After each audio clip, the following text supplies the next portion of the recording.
त्या ठिकाणी आपण क्वेश्चन नंबर 36 सॉल्व करणार आहे. In the circuit diagram shown when the potential difference between point B and D is 0, the value of resistance X will be. तर आपल्या एक circuit diagram दिलेले आहे. ओके, तर पोटेन्शियल डिफरन्स B आणि D point मधले 0 आहे. तर आपल्याला X या रेजिस्टन्सची व्हॅल्यू फाइंड करायचं आहे. तर हा क्वेश्चन 2022 ला आला होता. त्याची सर्किट डायग्राम या ठिकाणी आपल्याला दिलेली आहे. तर सर्किट डायग्राम आपण पहिले समजून घेऊ. ओके, तर या ठिकाणी आपल्याला डिफरंट आर्म्समध्ये रेजिस्टन्स दिलेले आहे. तर AB या ब्रांचमध्ये 7 ओहमचा आहे आणि दुसरा 17चा आहे. हे दोन्ही सिरीजमध्ये आहे. आणि हा जो BC ब्रांच आहे तर या BC ब्रांचमध्ये इथं 8 ओहमचा आणि X ओहमचा जो रेजिस्टन्स आहे तो पॅरलल आणि पॅरलल कॉम्बिनेशन या 4 ओहमला सिरीजमध्ये कनेक्ट केलेली आहे. त्यानंतर हा जो DC ब्रांच आहे तर या DC मध्ये हा 4 ओहमचा रेजिस्टन्स आणि हे दोन 6 ओहमचे हे दोन पॅरलल याला सिरीजमध्ये कनेक्टेड आहे. ओके, आणि इकडच्या ब्रांचमध्ये 15 ओहमचा रेजिस्टन्स आणि 12 आणि 12 हे दोन पॅरलल या पॅरलला आकाश आहे तर पुन्हा सिरीजमध्ये. ओके, आणि कंडिशन महत्त्वाची काय दिलेली आहे, या B आणि D जो पॉईंट आहे तर याच्यामध्ये पोटेन्शियल डिफरन्स 0 आहे. म्हणजे याच्यातून जो करंट पास होणार तो किती असणार, 0. म्हणजे ही बॅलन्स कंडिशन झाली. याचा अर्थ या इथला टोटल रेजिस्टन्स डिवाइडेड बाय इथला total resistance is equal to इथला टोटल रेजिस्टन्स डिवाइडेड बाय इथला टोटल रेजिस्टन्स. ही कशी असणार, सेम असेल. ओके, तर याच्या 4 ऑप्शनपैकी पहिलं जो ऑप्शन आहे A तर ते दिलेलं आहे तुम्हाला 7 ओहम, B ऑप्शन आहे 3 ओहम, C ऑप्शन आहे 12 ओहम आणि लास्ट D ऑप्शन आहे 8 ओहम. तर या 4 ऑप्शनपैकी या क्वेश्चनचा करेक्ट आन्सर काय असणार आहे. चला तर याला सॉल्व करूया आणि मग डिसाईड करूया. या क्वेश्चनमध्ये आपल्याला एक सर्किट डायग्राम दिलेले आहे. ओके, आणि पोटेन्शियल डिफरन्स B आणि D पॉईंट मधला जो आहे तो 0 आहे. तर व्हॅल्यू आपल्याला X या ठिकाणी फाइंड करायला लावलंय. तर सर्वात पहिले ती सर्किट डायग्राम या ठिकाणी मी ड्रॉ करतो आणि मग नंतर आपण त्याच्यावरती डिस्कस करू. तर या ठिकाणी एक रेजिस्टर दिलेला आहे, 7 ओहम इतका रेजिस्टर आहे. त्याला सिरीजमध्ये आणखीन एक रेजिस्टर आहे, तो दिलेला आहे किती, 17 ओहम इतका दिलेला आहे. ओके, तर हा जो पॉईंट आहे तर हा जंक्शन आहे तुमचा A जंक्शन आणि या ठिकाणी तो जंक्शन दिलेला आहे B जंक्शन दिलेला आहे. ओके, त्यानंतर परत या ठिकाणी 2 पाथमध्ये रेजिस्टर दिलेला आहे. हा जो रेजिस्टर आहे तर तो आहे तुमचा X ओहम इतका आहे आणि त्याला पॅरललमध्ये जो आहे तो किती आहे तर 8 ओहम इतका आहे. ओके, आणि त्याला परत आणखीन एक सिरीजमध्ये रेजिस्टर कनेक्ट करायचा ज्याची व्हॅल्यू किती आहे तर 4 ओहम इतकी दिलेली आहे. ओके, त्यानंतर या आर्म्समध्ये आपल्याला एक साधा रेजिस्टर दिलेला आहे ज्याची व्हॅल्यू किती आहे तर 15 ओहम इतकी दिलेली आहे. परत त्याला पॅरललमध्ये 2 रेजिस्टन्स आहे. तर पहिला जो आहे तो किती 12 ओहमचा आहे आणि दुसरा जो आहे तो देखील कितीचा आहे 12 ओहमचा आहे. ओके, तर अशा पद्धतीने कनेक्ट केलेला आहे. आणि या ठिकाणी एक रेजिस्टर आहे त्याची व्हॅल्यू आहे 4 ओहम इतकी आणि पुन्हा 2 रेजिस्टर आपल्याला पॅरललमध्ये दिलेले आहे आणि त्या प्रत्येकाची व्हॅल्यू किती आहे तर 6 ओहम इतकी दिलेली आहे. इथं पण किती असणार 6 ओहम. तर अशी सर्किट दिलेली आहे. या पॉईंटला D नाव दिलेलं आहे आणि या पॉईंटला काय दिलेलं आहे, C नाव दिलेलं आहे. ठीक आहे, बाकी सर्किट कंप्लीट केलेली आहे पण आपल्याला त्याची काही गरज नाही. एवढा पार्ट असला तरी आपण या ठिकाणी घेणार. त्यांनी काय सांगितलं आहे, हा जो B पॉईंट आहे आणि D पॉईंट याच्यामध्ये आपण गॅल्व्हनोमीटर कनेक्ट केलेला आहे.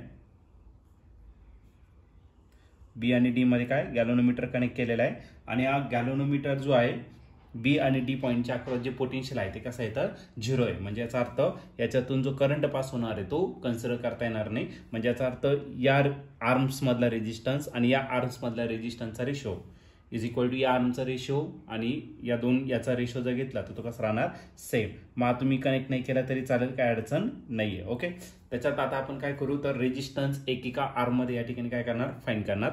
मग रेजिस्टन्स आपल्याला कशामध्ये घ्यायचं, A आणि B या आर्म्समध्ये आपल्याला फाइंड करायचं.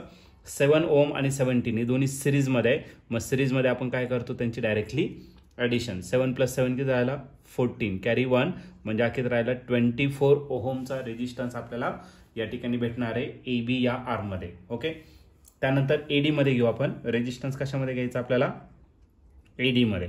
AD मध्ये घेतला तर 15 आहे प्लस हे दोन जे आहे ते कसे पॅरलल आहे. पॅरललमध्ये काय करतो आपण रेसिप्रोकल घेऊन त्यांचे ॲडिशन. पॅरललचा फॉर्म्युला घेतला तर R1 × R2 डिवाइडेड बाय काय करतो R1 + R2. आता R1 पण 12 आहे, R2 पण 12 आहे. मग या ठिकाणी काय करणार 12 × 12 करणार डिवाइडेड बाय दोघांची ॲडिशन 12 + 12. ओके. आता याला काय करायचं सिम्प्लिफाईड करायचं. सिम्प्लिफाईड जर केलं तर हा 15 तसाच राहील. 12 × 12 तसाच ठेवतो आणि 12 + 12 किती झाला 24. पण याला मी कसं लिहिणार 2 × 12 लिहितो. ओके. इथला 12 आणि 12 कॅन्सल 2 6 किती झाला 12. मग झाला 15 आणि हा प्लस काय झाला 6. पण हे जर दोन पॅरलल असेल तर पॅरललमध्ये त्याला डिवाइड करायचं 2 ने. मग त्याचा अर्धा रेजिस्टन्स भेटेल. 12 आहे 12चा अर्धा किती झाला 6 झाला. मग परत ते काढायची गरज नाही आणि या दोघांची ॲडिशन करा. 6 + 5 किती झाला 6 + 5 11 कॅरी 1 म्हणजे किती झाला तर 21 ओहमचा रेजिस्टन्स या ठिकाणी झाला. आता रेजिस्टन्स आपण फाइंड करणार आहे कशामध्ये DC मध्ये. DC मध्ये जर घेतला 4 ओहमचा रेजिस्टन्स आहे आणि आपण 6 ओहम आपण 6 ओहम हे दोन पॅरलल आहे. पॅरलल मध्ये याचा हाफ होणार म्हणजे किती झाला 6चा हाफ किती झाला 3. मग 4 + 3 किती झाला तर 7 ओहमचा रेजिस्टन्स आपल्याला या सर्किट याच्यामध्ये भेटणार आर्म्स DC मध्ये. आता राहिला फक्त कोणता BC राहिला. ओके. मग रेजिस्टन्स आपल्याला फाइंड करायचा कशामध्ये तर BC मध्ये. तर हा जो रेजिस्टन्स आहे हा किती तर 4 आणि रेजिस्टन्स आहे 8 आणि x. मग या दोघांचं मल्टिप्लिकेशन 8 × x डिवाइडेड बाय या दोघांचे काय करायचं ॲडिशन 8 + काय झाला x आणि हा x आपल्याला फाइंड करायचा. मग एक काम करा इथला रेजिस्टन्स आणि इथल्या रेजिस्टन्सचा रेशो फाइंड करा. मग इथं AB आणि करायला BC. मग resistance in AB arm divided by resistance in BC arm. Left कडून आपण राईट कडे घेतलो तसं खाली पण लेफ्ट कडून राईट कडे घ्यायचं म्हणजे पहिला रेजिस्टन्स AD मधला घ्यायचा. मग = resistance in AD branch divided by total resistance in DC branch. AB मध्ये जर रेजिस्टन्स घेतला तर तो किती आहे 24.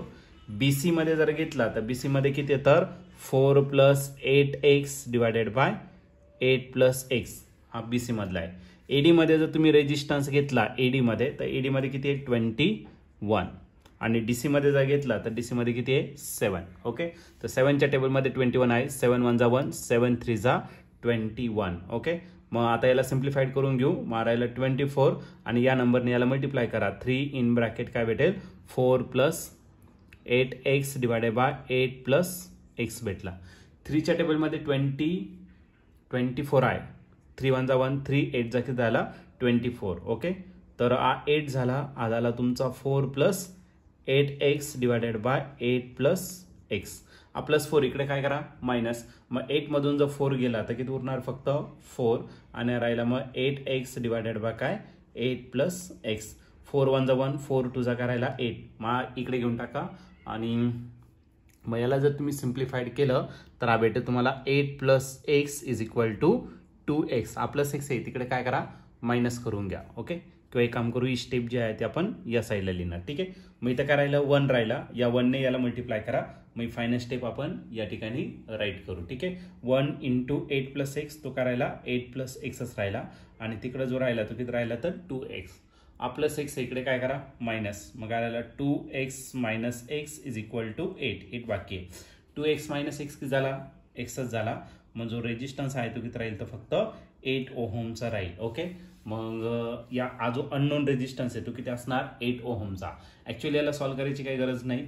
जर तुम्ही सर्किटची सिमेट्री जर बघितली तर 12 ओहमचा रेजिस्टन्स आहे तिथं पॅरललमध्ये 12च आहे. इथं 6 आहे तर इथं पण 6 आहे. तर इथं 8 ओहमचा रेजिस्टन्स आहे तर इथं पण 8 ओहमचाच रेजिस्टन्स या ठिकाणी पाहिजे. ओके. मग या ठिकाणी तुम्ही ऑप्शन जर बघितलं तर ऑप्शन नंबर D जो आहे तो या ठिकाणी आपला करेक्टली मॅच होतोय. मग जो अननोन रेजिस्टन्स आहे x त्याची व्हॅल्यू किती असणार तर 8 ओहम ही त्याची व्हॅल्यू असणार. मग या क्वेश्चनचा आन्सर असेल ऑप्शन D.